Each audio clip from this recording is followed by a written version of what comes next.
हमारे TV channel OTV overseas television को अभी सब्सक्राइब कीजिए। घंटी का बटन दबाना मत भूलिए ताकि अहम और मालूमाती वीडियोस आप तक पहुंचती रहें।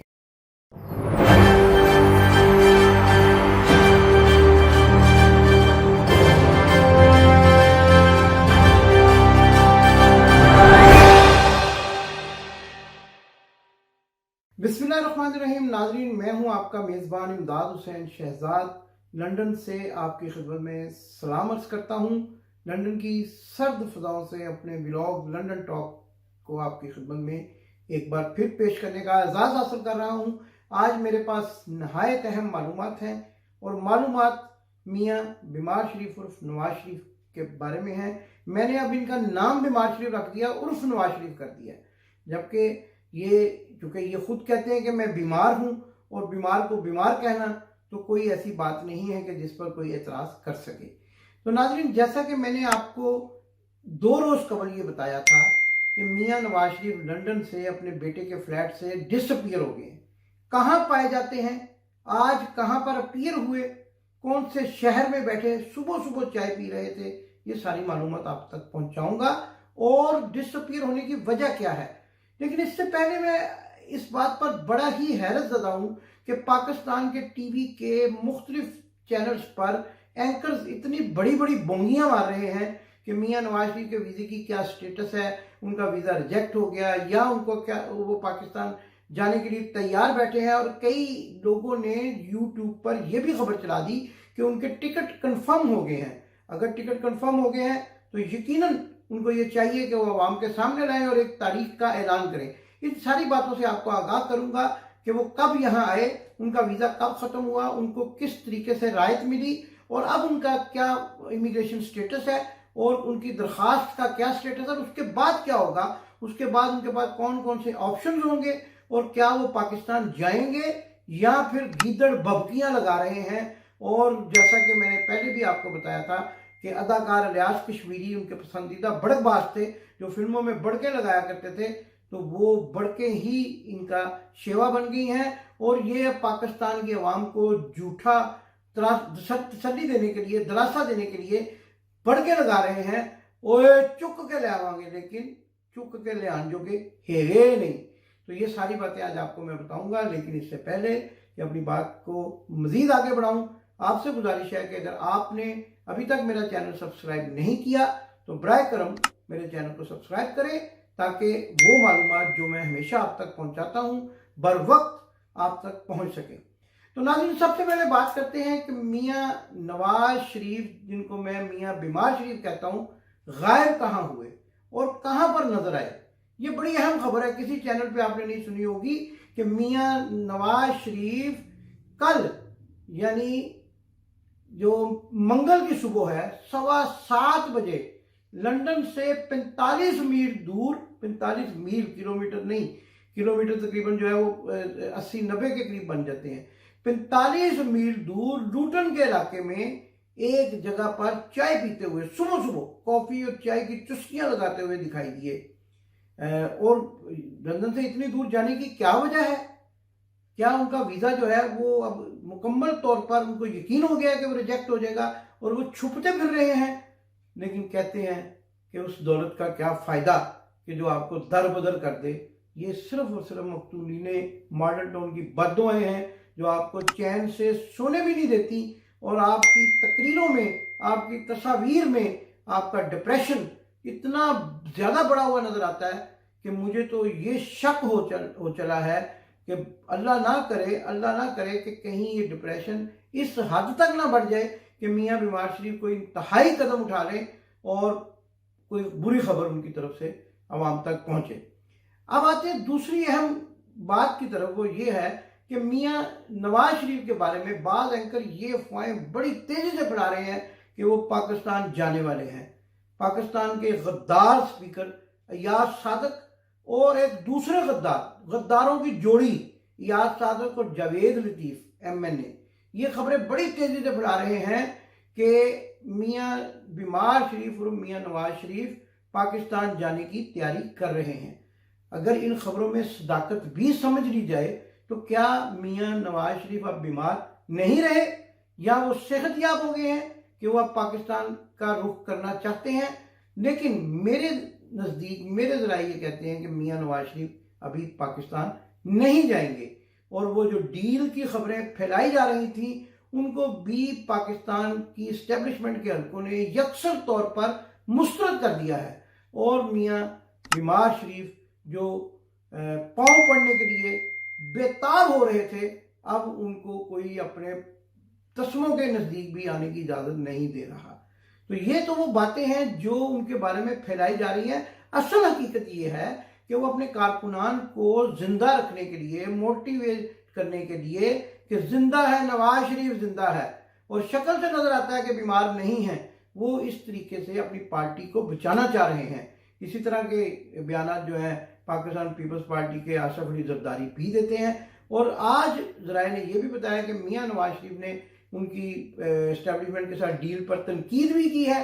तो क्या मियां नवाज शरीफ ये नहीं समझते कि आसफ अली जरदारी की तो पहले ही डील हो चुकी है, तो उनको पूरा एक सूबा दिया हुआ है जहां वो अपनी मनमानी कर रहे हैं और अवाम को बेवकूफ़ बना रहे हैं। और उस पूरे सूबे में पाकिस्तान पीपल्स पार्टी जिस तरीके से बुरी तरह पिट चुकी है, क्या आइंदा भी उनके साथ कोई डील हो सकती है, ये बात तो किसी अक्लमंद शख्स की समझ में नहीं आती। आइए अब आपको ये बताते हैं कि मियां नवाज शरीफ का वीज़ा क्या था, क्योंकि कुछ एंकर जो है पाकिस्तान के नामवर एंकर वो कह रहे हैं डिप्लोमेटिक पासपोर्ट पर आए थे। मैं हैरान होता हूं कि मालूमात की इतनी कमी है उन लोगों के पास, इतनी नाकस मालूमात है कि वो इनको डिप्लोमेटिक पासपोर्ट पर कतर एयरवेज की एयर एम्बुलेंस में सवार करवाकर यहाँ भेज चुके हैं। उनका ये उन एंकर में से एक का कहना है कि मियां बीमार शरीफ के बारे में किसी लंदन के बैरिस्टर ने बताया है कि वो डिप्लोमेटिक पासपोर्ट आए थे। मैं उस बैरिस्टर की हालत पर भी इज़हार अफसोस ही कर सकता हूँ। अदालतों में जाके वो अपने क्लाइंट्स का क्या हाल करते होंगे ये तो अल्लाह ही बेहतर जानता है, जिस तरह की उनकी मालूमात है।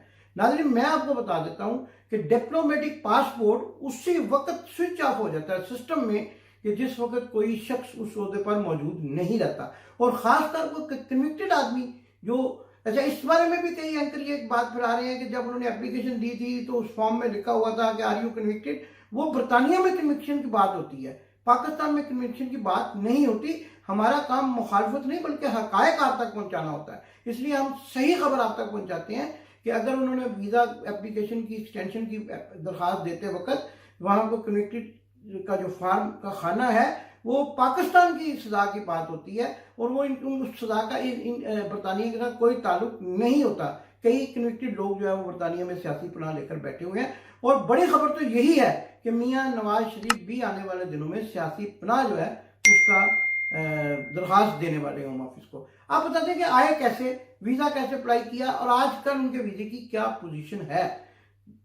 मियां बीमार शरीफ 20 नवंबर 2020 को कतर एयरवेज की एयर एम्बुलेंस के जरिए बरतानिया पहुंचे। अपने इलाज की गर्ज से लाहौर हाईकोर्ट से इजाजत लेकर बरतानिया पहुंचने के बाद उनका इरादा अमेरिका जाने का था, क्योंकि उनकी वहां पर अपॉइंटमेंट्स भी बुक थी। लेकिन हुआ क्या, खुदा का करना यह हुआ कि कोविड-19 आ गया और तमाम रास्ते जो थे, अमेरिका खास तौर पे उन्होंने पाबंदियां लगा दी पाकिस्तानी पासपोर्ट पर ट्रैवल करने की, इसलिए अमेरिका ना जा सके। अब उसके बाद इनके पास वीज़ा था जो 180 दिन का, 180 डेज। जो अगर आपके पास 10 साल का भी वीज़ा है तो 10 साल का वीज़ा जो है वो उस वक्त तक होता है जब तक आप 180 दिन यहाँ गुजारते हैं। आपको शायद याद होगा, अगर आप अपने ज़हनों पर जोर दें, तो पहली मरतबा जब मियां बीमार शरीफ एक्साइल पर परवेज मुशर्रफ के दौर में यहाँ आए थे तो उस वक्त भी वो अचानक स्विट्जरलैंड चले जाते थे या फिर दुबई चले जाते थे, जहाँ पर हमारे बड़े ही मोहतरम दोस्त जो आजकल वफात पा चुके हैं, हाजी अल्ताफ साहब जो पाकिस्तान मुस्लिम लीग के वहाँ के दुबई के सदर थे, उनका इस्तकबाल भी किया करते थे और उनके नाज नखरे भी उठाया करते थे। तो ये दुबई चले जाते थे। तो हमने उस जमाने में किसी दोस्त से पूछा कि ये ऐसा क्यों करते हैं, तो उन्होंने कहा ये तो इन आउट होने के लिए जाते हैं, इसको कहते हैं इन आउट, यानी इन होकर किसी और कंट्री में दोबारा बरतानिया में आकर अपने वीजे की 180 दिन की मियाद को पूरा करना। अब 180 दिन से अगर कोई बंदा एक दिन भी ओवरस्टे हो जाए तो वो ओवरस्टे गिना जाता है, और वो क्राइम है ओवरस्टे होना, जिसकी सजा 5 जनवरी 2022 से 3 साल या 5 साल तक कैद भी हो सकती है। तो जब ये यहाँ आए तो इनकी खुशकिस्मती ये है कि जब इनका वीज़ा ख़त्म होने वाला था अगस्त 2021 में, तो इनका जो इनको अगस्त 2021 तक जो है वो हुकूमत बरतानिया ने ये इजाज़त दे दी कि कोई भी शख्स जो विजिट वीज़े पर बरतानिया में मौजूद है अब उसको दरख्वास्त देने की ज़रूरत नहीं है कि वो अपना वीज़ा एक्सटेंड करा सके। जहाँ है जैसे है की बुनियाद पर वो उसको उसकी एक्सटेंशन को तस्वर किया जाएगा।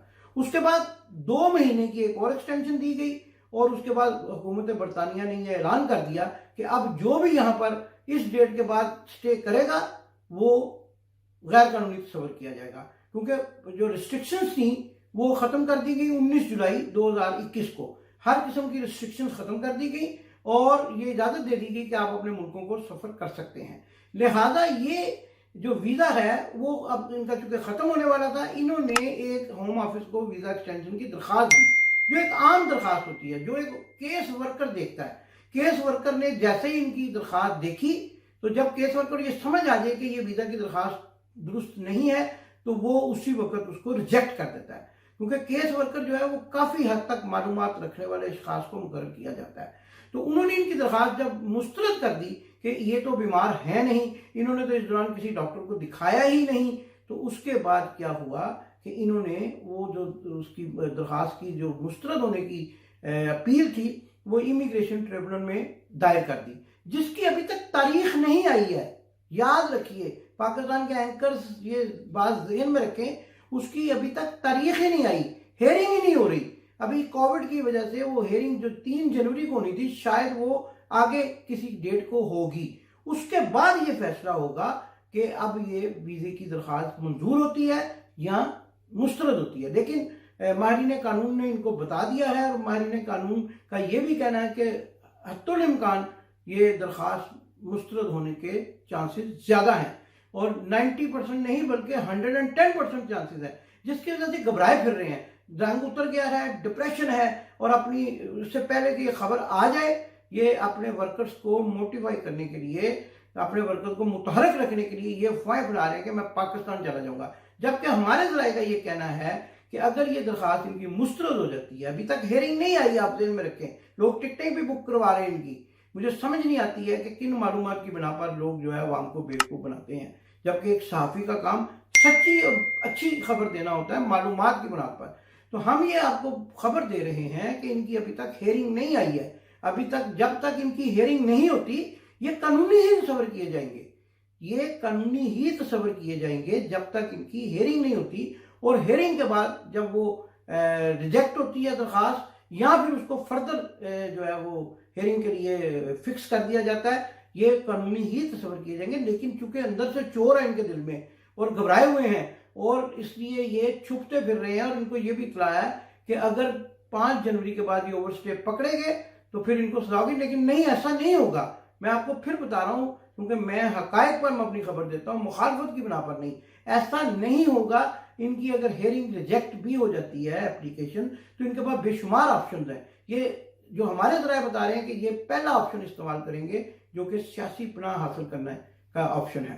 तो ये सियासी, क्योंकि इसहाक डार के बारे में भी ये मुबैना तौर पर बताया जाता है कि वो भी बरतानिया में सियासी पनाह ले चुके हैं। और नाज़रीन, आने वाले प्रोग्राम में ये भी बताऊंगा कि इनके घर में, इनके दफ्तर में और कौन कौन गैर कानूनी तौर पर मुकीम और किस किस का वीज़ा ख़त्म हो चुका है। आबिद शरीफ भगोड़े के पासपोर्ट पे तो राइवल की मोहर नहीं है, वो भी उसका जो वीज़ा है वो नल एंड वाइड समझा जाएगा, नल एंड वाइड समझा जाएगा, यानी किसी काबिल नहीं, कारामद नहीं समझा जाएगा जब तक उस पर राइवल की मोहर ना हो। इसलिए वो भी छुपता फिरता है, वो शायानगी से छुपता फिरता है। और इसके साथ साथ एक और शख्सियत, शहबाज शरीफ का दामाद, गारदमाद अली इमरान, वो कहाँ है उसके बारे में भी आपको बताऊंगा और भी खबरें दूंगा। कौन कौन इनके दफ्तर में गैर कानूनी तौर पर काम कर रहा है, जिसके पास स्टेटस नहीं है यहाँ पर काम करने का, उस सोशल मीडिया में कौन कौन जो है वो काम कर रहा है और उसके पास स्टेटस नहीं है यहाँ काम करने का, ये भी आपको बताऊंगा। उनकी तस्वीरें भी दिखाऊंगा और एक ऐसे शख्स के बारे में भी बताऊंगा कि जो इनका कार्य खास है और जो इनके क्रेडिट कार्ड से इस्तेमाल करना या पेमेंट्स करना या चाय लेकर आना, जिसको ये कह रहे थे कि तू चाय लाए दिए मैं तकरीर करने लगा, वो भी आपको बताऊंगा। लेकिन फिलहाल ये खबर आपको देना मकसूद है कि मियां नवाज शरीफ की अभी हेयरिंग फिक्स नहीं हुई है और ना ही अभी उनकी पाकिस्तान जाने की टिकटें कन्फर्म हुई हैं। और अगर ये खबरें ये फैला भी रहे हैं कि हमारी टिकटें कन्फर्म हो गई हैं, तो उनको चाहिए कि वो टिकटों की डेट्स बता दें, अवाम को डेट बताएं, ताकि अवाम इनके इस्तकबाल के लिए हार लेकर या जो भी वो लेकर आना चाहते हैं, उनकी मर्जी है, वो वहाँ एयरपोर्ट पर पहुँच सके। तो ये अपनी अगर इन्होंने अभी टिकटें कन्फर्म नहीं भी कराई हैं, तो मैं ऐसे लोगों को भी जानता हूँ कि जिन्होंने जुलाई में जाना है, 19 जुलाई को मेरे दोस्त ने जाना है अपनी फैमिली के साथ पाकिस्तान, और 19 जुलाई 2022 को, और अभी से उन्होंने टिकटें कन्फर्म करवा ली हैं। तो इनको क्या प्रॉब्लम है? या तो फिर तारीख का ऐलान करें, तो या फिर लोगों को बेवकूफ़ बनाना छोड़ दें। और ये जो सियासी बनाव वाला ऑप्शन है, ये मैं आपको खबर दे रहा हूँ कि मियां नवाज शरीफ अपनी अपील के रिजेक्ट होने के बाद बरतानिया में सियासी पनाह हासिल करने की कोशिश करेंगे। और उसी कोशिश के सिलसिले में उन्होंने जज शमीम कज़ाब झूठे के साथ मिलकर धोखाधड़ी पर मबनी एक एफिडेविट तैयार किया।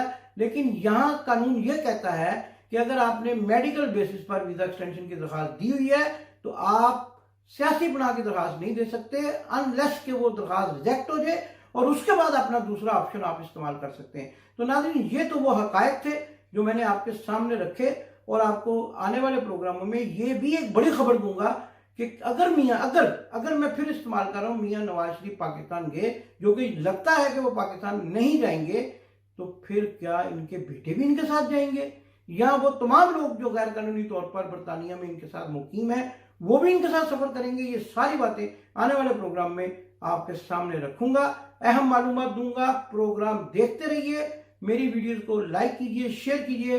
पाकिस्तान जिंदाबाद। आपने अभी तक हमारा चैनल सब्सक्राइब नहीं किया तो अभी सब्सक्राइब करें और बेल आइकॉन को क्लिक करके हमारी लेटेस्ट वीडियोस के बारे में अपडेट जानें।